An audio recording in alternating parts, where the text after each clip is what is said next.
datang di ruang etika teman-teman. Hari ini mungkin kita akan membahas terkait advokat membela orang salah itu profesional atau tidak bermoral. Nah, menurut teman-teman itu seperti apa sih advokat yang membela orang salah itu? Dari Mas Rafiq mungkin ada? Membela yang salah ya? Iya.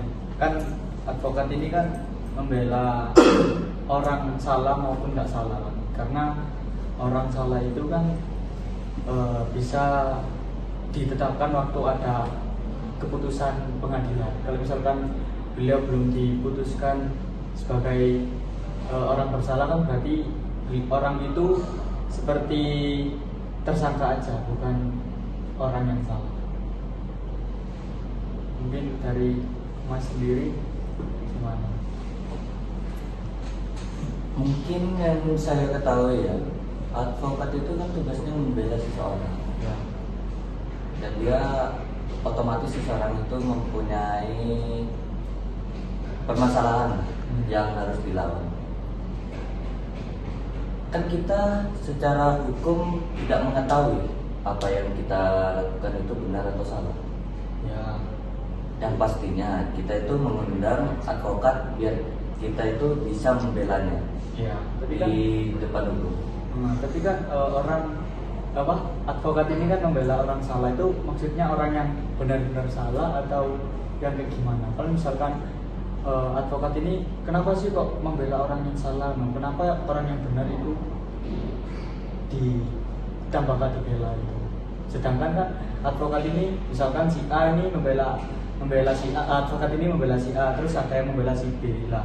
Dari perspektif orang kan beda-beda, dari dari pandangan si A gimana, dari pandangan si B gimana gitu. Kan nanti misalkan advokat tuh ini lo benar, klien itu lo benar, sedangkan aku ya juga membenarkan klienku gitu. Kenapa kok kok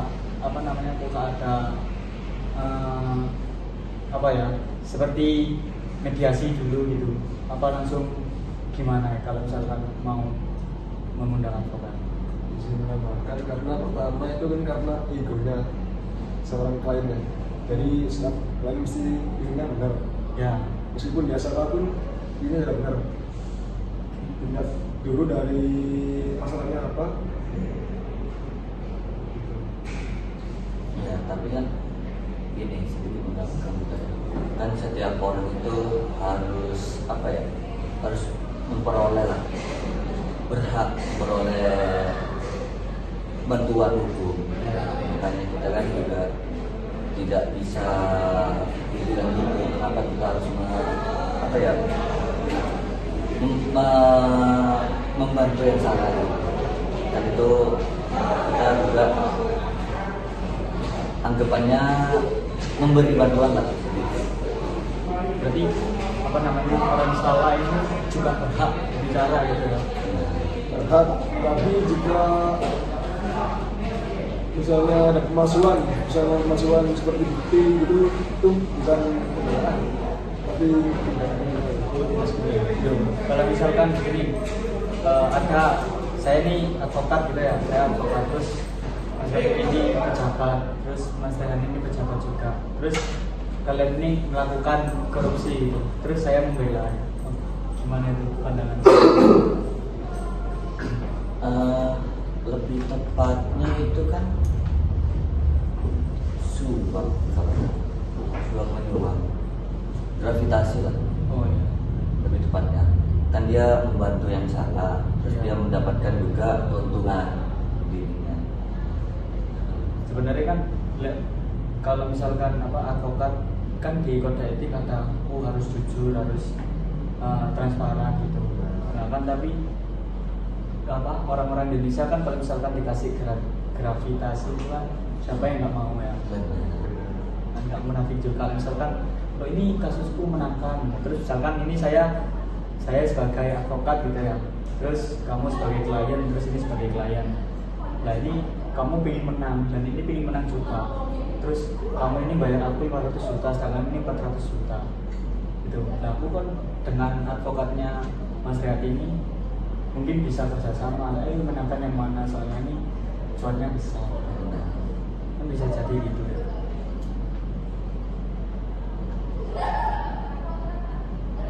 Terus kalau misalkan dari kasus-kasus advokat yang membela orang salah itu contohnya seperti apa ya, selain tadi itu, selain korupsi?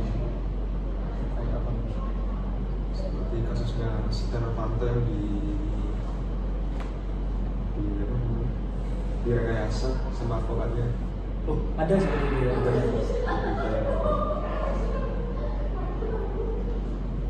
Itu apanya yang direkayasa? Dokumennya atau? Iya, dokumennya sama advokatnya. Itu yang melanggar aturan dan undang-undang menurut mereka. Itu merupakan perbuatan yang melanggar hukum. Nah, Setia Novanto ini kasusnya apa, Mas? Kasusnya itu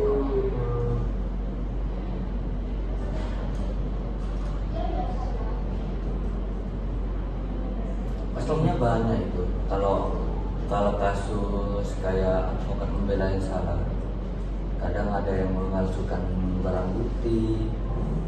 Oh, biar itu ya, biar apa namanya, biar klien itu pengen menang gitu. Ada yang menyuap juga penegak hukum, terus ada yang memalsukan saksi, itu kan banyak aslinya.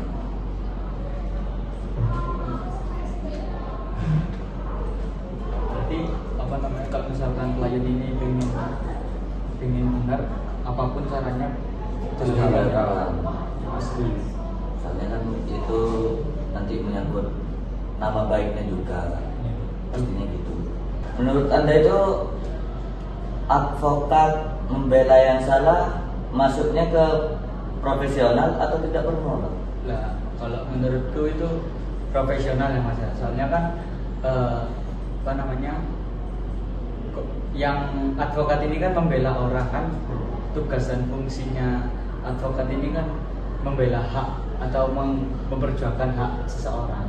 Nah, misalkan advokat ini membela orang yang salah, emang benar ya, kita membela orang yang salah atau orang yang benar. Tapi kan misalkan masnya ini melakukan pembunuhan gitu ya, melakukan pembunuhan, terus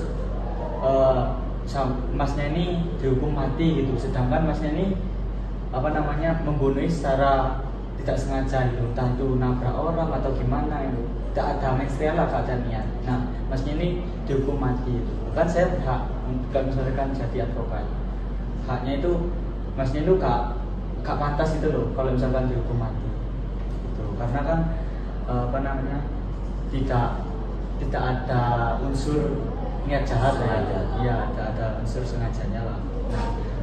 Kan misalkan masnya dihukum mati gitu, saya kan membela hak mas itu untuk tidak dihukum mati, entah itu dari penjara 7 tahun, itu kan pasti ada apa namanya, ada pasal-pasalnya sendiri. Kalau misalkan ada pembunuhan ringan, pembunuhan berencana, pembunuhan berat, itu kan pasti ada pasalnya sendiri-sendiri. Ya, takutnya mas ini dihukum mati gitu loh.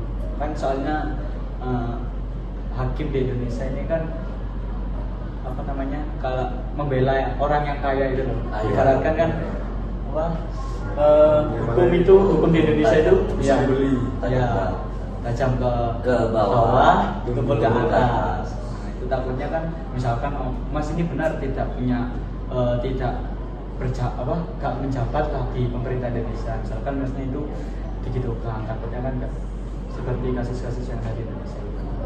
Ya baik, untuk kesimpulan kita hari ini dalam podcast yang berjudul tentang advokat membela yang salah itu profesional atau tidak bermoral, yaitu advokat sebenarnya memperjuangkan haknya ya, karena kan itu profesinya. Oh iya, kan dari itu kan memperjuangkan hak lain gitu. Ya, benar. Jadi profesionalisme dalam profesi yaitu bentuk prioritas tertinggi dalam menjaga tegaknya keadilan bagi semua, bukan hanya bagi mereka yang kita anggap baik atau benar. Mungkin itu aja ya. Terima kasih Mas Rofik sama Mas Rehat atas diskusi yang mendalam hari ini, sedikit mendalam lah.